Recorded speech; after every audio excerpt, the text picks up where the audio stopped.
தேவனுக்கே மகிமை உண்டாவதாக. இந்த புதிய நாளிலும் கர்த்தர் உங்களுக்கு அருளும் ஆறுதலின் மன்னா. மனிதர்கள் மாறலாம், சூழ்நிலைகள் மாறலாம், ஆனால் நான் உன்னை விட்டு விலக மாட்டேன். என் அன்பு என்றும் மாறாது.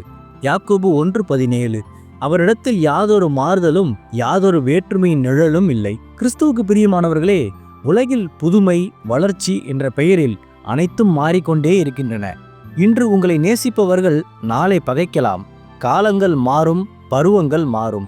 ஆனால் நம்மை படைத்த தேவன் ஒருபோது மாறுவதில்லை. அவரிடத்தில் வேற்றுமையின் நிழல் கூட இல்லை என்று இந்த வசனம் உறுதிப்படுத்துகிறது.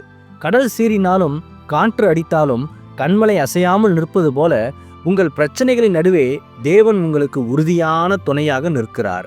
கடந்த காலத்தில் உங்களை தாங்கின அதே கரங்கள் இன்றும் என்றும் நிச்சயம் தாங்கும். உங்கள் தற்போதைய சூழ்நிலையை பார்த்து சோர்ந்து போகாதீர்கள். அவர் அன்று சொன்ன வாக்குத்தத்தத்தை இன்றும் நிறைவேற்றுவார். நிழலை போல தோன்றி மறையாமல் நித்திய ஒளியாக உங்களோடு கூடவே இருப்பார். உங்களை தகுதியுள்ளவர்களாக மாற்றி அவர் நிச்சயம் உயர்த்துவார்.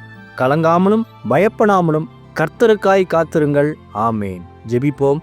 என் அன்புள்ள பரிசுத்த பரலோக பிதாவே, இந்த புதிய நாளுக்காக உமக்கு ஸ்தோத்திரம்.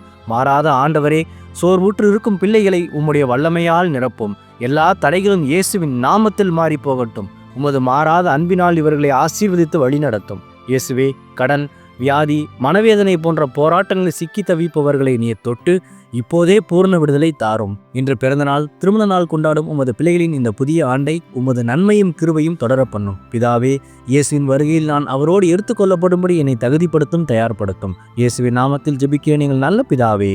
ஆமேன்.